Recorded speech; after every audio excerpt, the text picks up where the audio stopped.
Halo semua, terima kasih atas kesempatan yang diberikan kepada kelompok kami. Kami dari kelompok 13 ingin mempresentasikan hasil kerja kami. Kepada pemateri, saya persilakan. Terima kasih untuk waktu dan kesempatannya. Saya Saraswati Tiara Raharjo akan menjelaskan tentang pengertian dan bentuk-bentuk dari konflik. Pengertian konflik. Konflik diartikan sebagai suatu pertentangan yang melibatkan perorangan ataupun kelompok. Konflik adalah suatu bentuk interaksi yang bersifat disosiatif, yaitu interaksi yang memecah belah persatuan kelompok. Konflik dibedakan menjadi dua jenis. Yang pertama, konflik terbuka. Konflik terbuka adalah konflik yang diketahui oleh semua pihak. Misalnya, konflik antara Amerika Serikat dan Irak.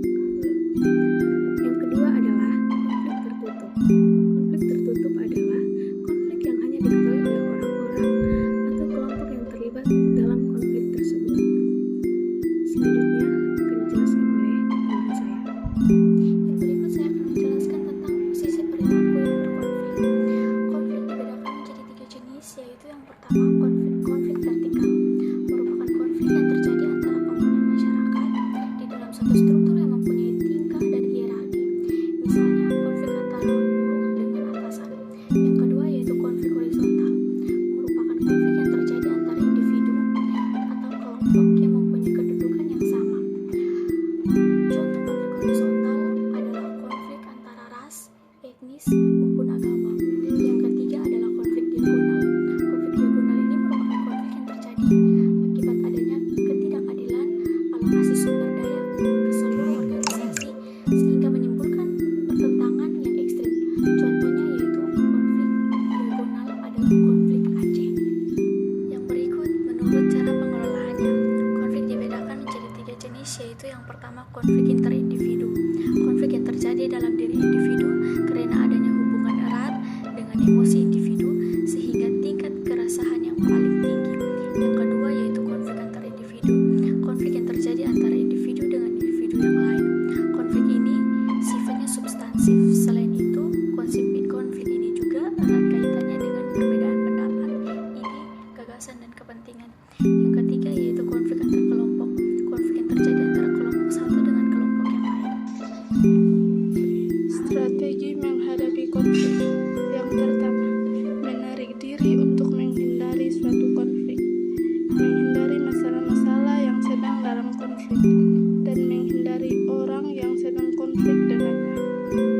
Tak memperdulikan persoalan-persoalan yang ada, sehingga menunjukkan sikap acuh tak acuh. Yang kedua, berusaha mengalahkan lawan-lawannya dengan memaksakan kehendaknya. Berusaha mencapai tujuan dengan segala cara. Tak peduli pada kebutuhan orang lain, tak peduli apakah orang lain menerima dirinya atau tidak. Yang ketiga, memelihara hubungan baik dengan berlindung pada peraturan, mendasarkan keputusan pada aturan yang berlaku. Memecahkan konflik akan mengacu pada hal-hal di luar otoritasnya. Yang keempat, mementingkan tujuan dirinya dan juga orang lain. Menganggap konflik sebagai cara meningkatkan hubungan baik dengan orang lain, mulai dengan diskusi dan menganggap konflik sebagai masalah. Menganggap konflik sebagai masalah yang perlu diselesaikan, mencari penyelesaian yang mengarah pada pencapaian tujuan semua. Baik, saya akan mempresentasikan tentang negosiasi. Negosiasi adalah suatu proses diskusi yang dilakukan demi menyelesaikan suatu masalah dengan cara yang bisa diterima oleh pihak lain yang melakukan negosiasi. Dalam kegiatan negosiasi, setiap pihak akan mencoba untuk merujuk pihak lainnya untuk menyetujui sudut pandangnya. Dengan bernegosiasi, maka setiap pihak yang terlibat akan berusaha untuk menghindari perdebatan atau pertengkaran dan menyepakati suatu wujud kompromi. Tujuan utama dari negosiasi itu adalah untuk mendapatkan kesepakatan yang dinilai saling menguntungkan, menyelesaikan masalah, dan mendapatkan solusi atas setiap masalah yang dialami pihak yang bernegosiasi,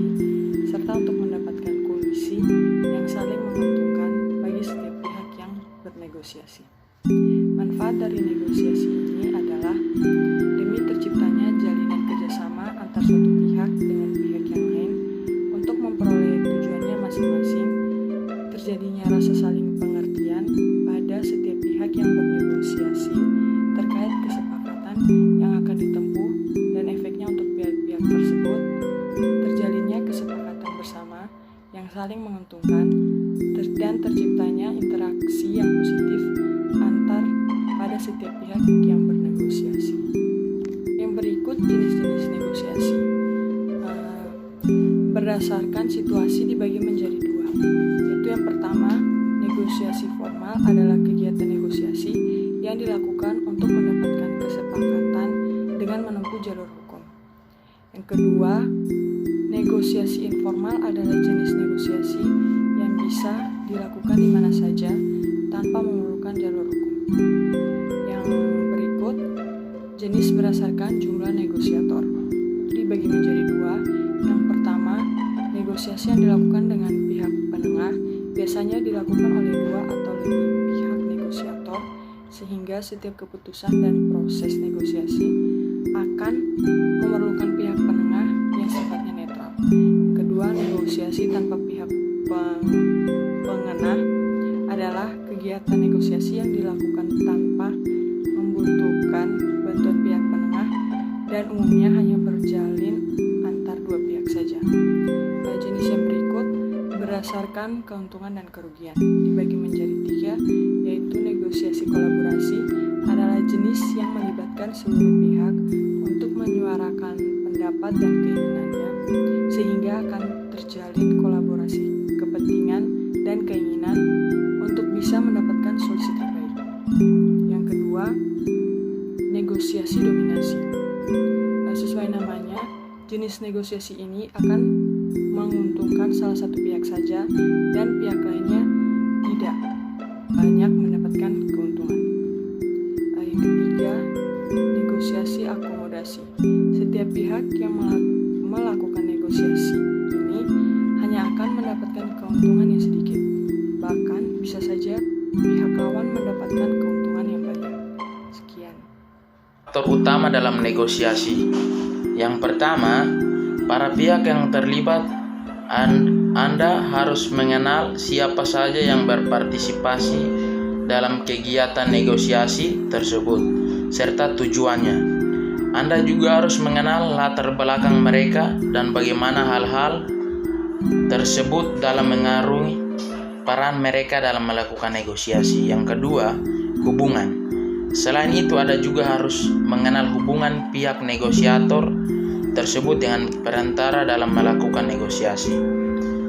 Pertanyaannya yang harus Anda temukan jawabannya adalah bagaimana pihak negosiator tersebut terhubung dengan apa fungsinya dalam kegiatan negosiasi tersebut. Yang ketiga, komunikasi. Hal ini berkaitan dengan kepentingan para negosiator yang mampu berkomunikasi dengan baik dalam mengunci kesepakatan mereka dengan bernegosiasi. Jadi, bagaimana cara yang efektif untuk mengutarakan hasil yang Anda inginkan, serta bagaimana pihak lawan bisa meyakinkan bahwa mereka akan didengarkan. Faktor utama dalam negosiasi yang pertama, alternatif. Kedua belah pihak harus mencari alternatif lain jika kesepakatan awal tidak diinginkan oleh salah satu pihak. Yang berikut, oposisi realistis. Apakah Anda ada pilihan lain memungkinkan kedua belah pihak untuk mendapatkan hasil yang menguntungkan? Atau apakah peran negosiator sudah mengeluarkan pendapatnya tentang fleksibilitas pilihan dalam tuntutan? Yang ketiga, klaim yang sah. Setiap permintaan dan janji yang dinyatakan oleh masing-masing pihak harus sah. Para negosiator harus menawarkan bukti untuk mendukung klaimnya dan membuktikan bahwa tuntutannya sudah valid. Para negosiator juga harus menjamin bahwa kesepakatan yang diambil akan ditindaklanjuti.